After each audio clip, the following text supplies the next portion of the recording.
जय हिंद दोस्तों, मैं कुंदन फौजी आपके सामने जो पहलगाम अटैक हुआ है उसके सामने कुछ अपने मत व्यक्त करना चाहता हूँ। और ये अटैक से पूरे भारत दुखी है। भारत के हर एक नागरिक दुखी है, चाहे वो हिंदू हो या मुसलमान हो या सिख हो ईसाई हो, सब दुखी है। पर जो ये आतंकवादी जो किए हैं, जो हिंदू मुसलमान और पूछ के, जो जाति धर्म पूछ के जो मारे हैं, ये सबसे घटिया काम किए हैं, सबसे बुरा काम किए हैं। और इसका साफ साफ उनके पीछे की सोच जो आपके सामने जो बताने जा रहा हूँ वही सोच है। 90% हमारा मत वही है, जो इनका जो जाति धर्म पूछ के जो मार रहे हैं कि तुम हिंदू हो कि मुस्लिम हो, इसके पीछे का रीजन बहुत एक ठोस रीजन है जो आपके सामने प्रस्तुत कर रहा हूँ। देखिए, अब क्या होता है, ये बोल रहे हैं कि मतलब इसमें से कलमा पढ़ो, तुम हिंदू हो कि मुसलमान हो, पूछ रहे हैं। तो इसके पीछे का रीजन ये साफ साफ एक कश्मीरी है। कश्मीरियों को इस पे मतलब बहुत बुरा प्रभाव पड़ेगा। जो उधर की जनता है, कश्मीरी जनता, आप ये बताइए, धारा 370 हटने के बाद उधर कितना डेवलपमेंट हुआ है, कितना डेवलपमेंट हुआ है। जब 370 नहीं था उससे पहले 2 लाख टूरिज्म जाते थे वहां।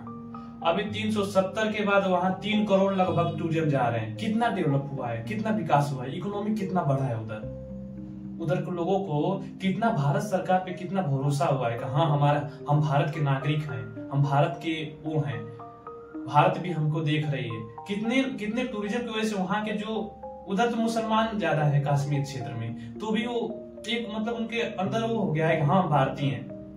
370 के बाद हम मान सकते थे कि कुछ लोगों की मेंटालिटी अलग थी, पर जब 370 के बाद टूरिज्म ज्यादा जाने लगे, लगभग पर ईयर 3 करोड़ गए थे शायद से पर ईयर लगभग, तो कितना उधर का विकास कितना तेजी से हुआ है, कितना अच्छा विकास हुआ है। और वो विकास को ये लोग उसको देखा नहीं जा रहा है। और ये जो संगठन है पाकिस्तानी आतंकवादियों का, इनके पीछे का सोच यही है कि यहाँ से हमको आतंकवादी को हम करके मतलब लोगों को, हिंदुओं को मार के, और वहां के जो इकोनॉमी। अब एक बात बताइए, अब उधर के हिंदू मार दिए हैं, हिंदुओं लोग को मारे हैं गिन गिन के, कौन हिंदू जाएगा उधर करने के लिए, कौन हिंदू जाएगा टूरिज्म के लिए। अब सबको तो डर तो हो गया रहेगा ना।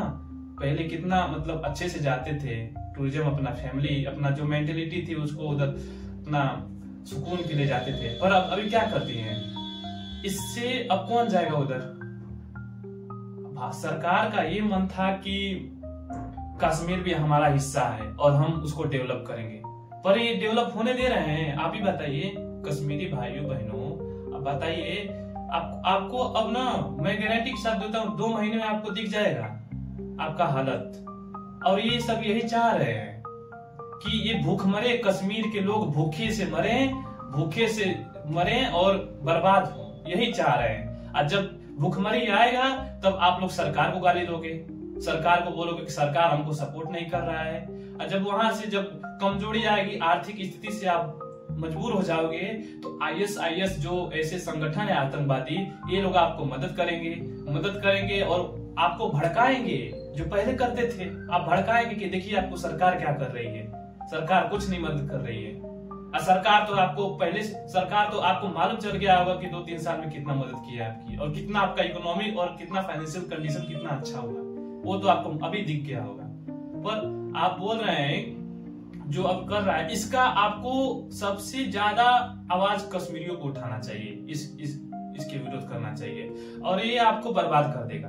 अगर इसको आप वो नहीं करेंगे, बुराई नहीं करेंगे और आवाज नहीं उठाएंगे, तो आपके लिए हानिकारक है। और यही जो सोच है कि इनको हम इधर कोई टूरिज्म ना आए और इधर हम इनको बर्बाद कर दे, आतंकवादी, इनको कोई भी हिंदू ना आए और इधर भारत का ध्यान ना पड़े इधर कश्मीर पे, और इसको भूखमरी आ जाए इधर, ताकि हम इसमें से और आतंकवादी पैदा करें और भारत को बर्बाद करें। अरे नल्ला पाकिस्तान हो, तुम सालों इधर से पैदा हुए हो, हमारे जड़ से पैदा हुए हो, हमारे खून से पैदा हुए हो, और तुम साले हमको मिटाने के लिए, साले तुम्हारा नक्शा में 1947 के बाद तुम नक्शे में नहीं थे। बाप से तुम झगड़ा कर रहे हो, बाप से ऐसे कर रहे हो। नल्ला पाकिस्तान, साला साला तुमको नाड़ा बांधने के अलावा कुछ आता है बे? है तुम सालो बहुत तुम आगे आगे का सोच रहे हो। तुम्हारी सोच, तुम्हारा बाप बैठा है संसद भवन में, मोदी, मालूम है? अपने बाप से भी तो डरो। बाप बाप होता है, बेटा बेटा होता है। सालो नल्लो पाकिस्तान हो। अरे गांड में दम है तो तुम आओ आओ लड़ो सामने सामने। बोल रहे हो शिमला समझौता रद्द किए। 90,000 फौजी साले तुम लोग घुटने टेके थे। 90,000 फौजी, शिमला समझौता। उसी की वजह से इंदिरा गांधी और तुम्हारे राष्ट्रपति लोग साइन किए थे कि कुछ हथियार ना उठाए जाए। शिमला समझौता रद्द करो। न्यूज में दिखा रहे हो ना कि हम धड़की गीदड़ धमकी दिखा रहे हो हमको कि शिमला समझौता रद्द करो, बर्बाद कर देंगे तुम्हें, काट के फेंक देंगे। तुम्हारा तो कोई नेता था ना कि बोल तो रहा था शिमला समझौता रद्द करने की बात कर रहे हो। खुद के पैर पे तुम्हारा ही उधर का नेता बयान दे रहा है, खुद के पैर पे तुम कुल्हाड़ी मार रहे हो शिमला समझौता रद्द करके। रद्द करो। और आज सवाल तुम्हारा सिंधु जल समझौता, वो पानी मेरा मार देंगे साले तुम लोग को।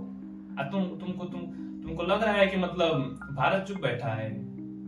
अरे तुमको ऐसे मारेंगे ना, ऐसा घाव देंगे ना कि मालूम नहीं चलेगा, अंदर ही अंदर तड़प के मर जाओगे सालो। और तुम्हारा जो सोच है वो सोच पे तुम कभी खड़े नहीं उतरोगे। और आज सवाल जो तुम किए हो उस पे तो पूरा भारत रो रहा है, बाकी चुप नहीं बैठे हैं हम भी चुप नहीं बैठे। अरे साले तुम्हारी औकात क्या है वो सबको मालूम है। अरे उत्तर प्रदेश मुत दिया ना तो तुम बह जाओगे साले। तुम्हारी औकात क्या है वो सबको मालूम है। कितनी तुम्हारी सोच है, मेंटेलिटी कितना है वो सबको मालूम है। समझ में आ रहा है? तो इसका इलाज होगा, इलाज चल रहा है, ऐसा नहीं है। पेशेंस का इलाज चलता है और अच्छे से चलता है। थोड़ा धीरे धीरे चलेगा तभी तो पेशेंस ठीक होगा। इसलिए तुम्हारा इलाज बहुत तरीके से होगा। और रहा सवाल जो कर रहे हो तुम, परमाणु धमकी देते हो, परमाणु गांड में दम है। तुम साले हमको नल्ला समझ लियो क्या अपने जैसे? तुम बोलते हो परमाणु गिरा देंगे परमाणु। अरे चुतिया इंसान, भड़वा छक्का, साले तुम हमको नल्ला समझ लियो। हम साले हमसे ही पैदा होके हमको ही आंख दिखाते हो।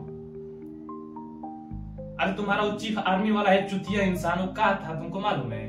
तुम तो साले तुम्हारा उधर प्रधानमंत्री कुछ साले तुम वो IAS वाला का हेड था, वो आर्मी चीफ बना है साला चुतिया। उसी का तुम बात मानते हो,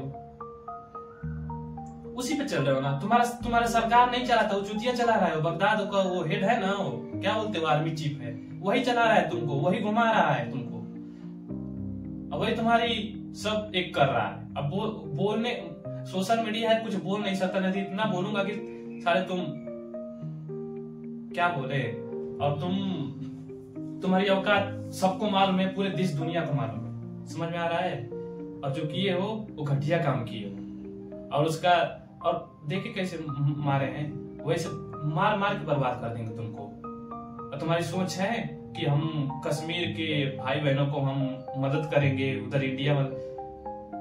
तुम्हारी सोच कहाँ नहीं थी। तुम्हारा बाप बैठा है, बाप बाप होता है, बेटा बेटा होता है। समझ में आ रहा है? तो इलाज होगा। और यह मुद्दा काफी इम्पोर्टेंट है भाइयों, और इसको देखिए। और वीडियो अच्छा लगा तो लाइक एंड सब्सक्राइब करिए। और अभी का समय ये है कि पूरे भारत की जनता है, जो हिंदू हो, मुसलमान हो, सिख हो, ईसाई हो, कोई भी हो, हमें एक रहने की इस समय उम्मीद है। और इनका साफ साफ मेंटेलिटी जो काम किए हैं, ये हम हिंदू मुस्लिम सिख ईसाई भाई बहन में मतभेद करना, तोड़ना। भारत जो एक यूनियन कंट्री है, बाकी सब तो देश में फेडरेशन चलता है, भारत एक यूनियन राज्य है, यूनियन कंट्री है।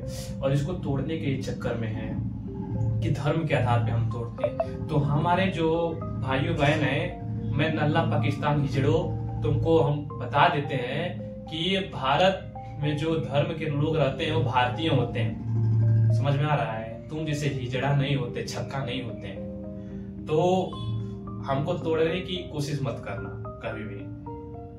इंडिया इंडिया है और पाकिस्तान छक्का छक्का है, वो उसमें वो डिफरेंट रहेगा ही। और तुम्हारी सोच जो मेंटेलिटी है वो कभी पूरी नहीं होगी। समझ में आ रहा है? तो हम यही कहते हैं कि सब भारतवासी एक हों और इसका सामना करें, और कुछ ना कुछ इसका सोल्यूशन अब धीरे धीरे तो सब हो ही रहा है और सब कुछ हो जाएगा। और हम एक रहेंगे, एक यूनियन रहेंगे, तो कोई भी रहेगा हम उसका सामना कर सकते हैं। ठीक है, जय हिंद, जय हिंद दोस्तों, नमस्कार, सत श्री अकाल।